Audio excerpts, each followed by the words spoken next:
जय हिंद। आज के सेशन में हम लोग समझेंगे कि चक्रवात कैसे आता है और चक्रवात क्षेत्र में काम करने वाला विश्व का बड़ा संगठन कौन सा है। 2023 में भारत देश के पड़ोसी समुद्र में कौन से चक्रवात आए हुए हैं और चक्रवातों का नामकरण कौन से देशों के द्वारा होता है। चक्रवात और मानसून क्षेत्र में काम करने वाला विश्व का सबसे बड़ा संगठन कौन सा होता है, इन सभी के ऊपर हम स्टडी करेंगे। क्योंकि अभी 2023 की हम बात करेंगे तो चक्रवात आया हुआ था अरब सागर में बिपरजॉय, फिर तेज नाम का चक्रवात आया। इनका नामकरण किसने दिया था, कौन से देशों के द्वारा इनका नाम दिया गया था। तेज की बात करें, हामुन की बात करें, अभी हाल ही में मिथिली नाम का चक्रवात आया है, तो मिथिली चक्रवात किसने नाम दिया है। आइए हम लोग समझते सबसे पहले चक्रवात और मानसून क्षेत्र में काम करने वाला विश्व का सबसे बड़ा संगठन। देखो ये है ग्लोब और ये इस प्रकार से यहाँ भूमध्य रेखा, ये भारत देश और यहाँ पर एक देश है, इस देश का नाम है स्विट्जरलैंड। स्विट्जरलैंड के जेनेवा नामक स्थान पर एक संगठन की स्थापना हुई है, उसका नाम है WMO, वर्ल्ड मेटेरियोलॉजिकल ऑर्गेनाइजेशन। इसकी स्थापना 23 मार्च 1950 को स्थापित हुआ है। तो इसीलिए हम लोग 23 मार्च को मनाते हैं अंतर्राष्ट्रीय मौसम दिवस।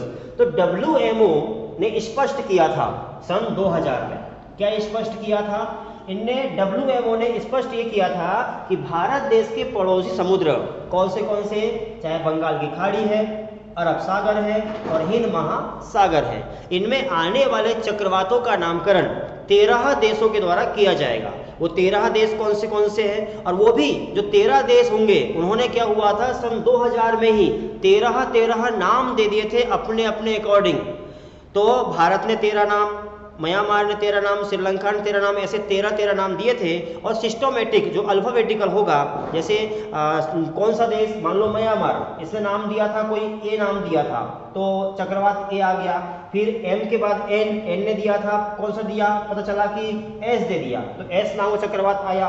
ओ एन के बाद ओ, तो ओ ने पता चला कि नाम आ गया था कौन सा, SS, तो SS चक्रवात आ गया। इस प्रकार से फिर ओ के बाद कौन सा, P, तो P ने दे दिया कौन सा, कुत्ता, तो P ने दिया, पाकिस्तान ने कुत्ता नाम दिया तो कुत्ता चक्रवात आ गया। भाई सिस्टोमेटिक जो इन्होंने नाम दिया था, जैसे म्यांमार ने नाम दिया कितना, 13, नेपाल ने 13, वैसे नेपाल देश जो है वो सिस्टोमेटिक लिस्ट में नाम नहीं आएगा, लेकिन मैं सिस्टम में बता रहा हूं आपको कि म्यांमार, नेपाल, MNOP सिस्टोमेटिक। तो अब आपको समझ में आएगा।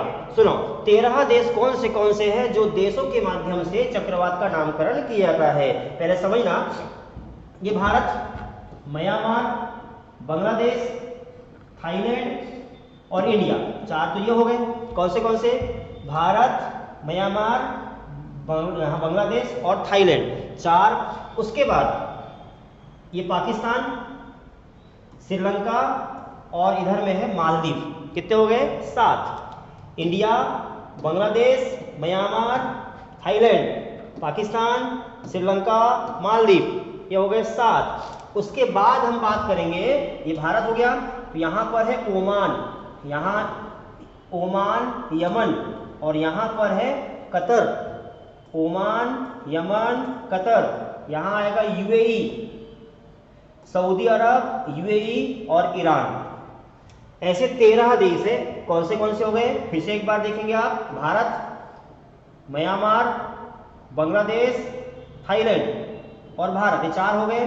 Sri Lanka, Maldives, Pakistan 7, Oman, Yemen, Qatar 10, UAE, Saudi Arab और ईरान, इस प्रकार से 13 देश इन लोगों ने नामकरण दिया था। कैसे, जैसे अभी चक्रवात आया था यहां पर बिपरजॉय, ये नामकरण आपको समझ आ जाएगा, ये नामकरण दिया था बांग्लादेश ने। अच्छा, इसके बाद आया था बंगाल की खाड़ी में तेज नाम का चक्रवात, ये दिया था भारत देश ने। अच्छा, इसके बाद अभी आया हुआ था हामुन, हामुन चक्रवात आया है कहां पर, अरब सागर में, तो ये नाम दिया है किसने, ईरान ने। देखो B, फिर यहां आ गया I, है ना। उसके बाद अभी 2023 में अभी चक्रवात आया है, उसका नाम है मिथिली, तो मिथिली नाम दिया है किसने, मालदीव ने। तो देखो पहले ए बी सी डी जो देश है, जैसे बांग्लादेश हो गया, फिर बी से भारत आ गया, फिर बी सी डी ई से हो गया हामुन ईरान देश हामुन दिया, E F G H I जे ऐसा, फिर क्या आ गया मालदीव, मालदीव ने दिया ये वाला। अब और कौन सा, जैसे मालदीव ने दिया मिथिली, अब एम के बाद फिर म्यांमार, म्यांमार ने दिया है आने वाले समय में जो चक्रवात होगा, क्योंकि मिथिली अभी आया है, नवंबर में आया है चक्रवात मिथिली, तो अब इसके बाद जो चक्रवात आएगा वह चक्रवात का नाम होगा मिचोंग। और मिचोंग किसने दिया है, म्यांमार देश ने। पहले से ही डिसाइडेड होता है कि चक्रवात कौन सा आने वाला है और उसका नाम क्या होगा। जब भी चक्रवात आएगा 2 महीने में, 4 महीने में, 6 महीने में, उस चक्रवात का नाम मिचोंग होगा। और वह नामकरण दिया है किसने, म्यांमार देश ने। एक लिस्ट है, वह लिस्ट जो है उस लिस्ट में 169 नाम है और 169 जो है वो 13 देशों ने 13 नाम दिए हुए हैं किसको, WMO को। तो भारत देश ने दिया हुआ था तेज, अब भारत का नाम खत्म हो गया, सी डी है ना, ऐसे आगे बढ़ते हुए ई मतलब ईरान, ईरान नाम दिया हुआ था क्या, हामुन, वो भी आ गया। अब उसके बाद में आगे बढ़ेंगे ई एफ जी एस बढ़ते बढ़ते एम मालदीव, मालदीव का अभी आया मिथिली नाम का चक्रवात दिया था, इसने किसको दिया था, WMO को। उसके बाद में म्यांमार देश, ये जो म्यांमार देश है इससे एम का नाम आया मिचोंग। अब एम एन से कोई देश नहीं है, 13 देश जो है भारत देश के पड़ोसी और इधर जो 3 और 3 6 देश, इनमें एन से नाम नहीं आता, तो वो कोई देश ही नहीं है। MN ओ से ओमान, रेमल, फिर ओ पी से पाकिस्तान, इसने नाम दिया है आसना।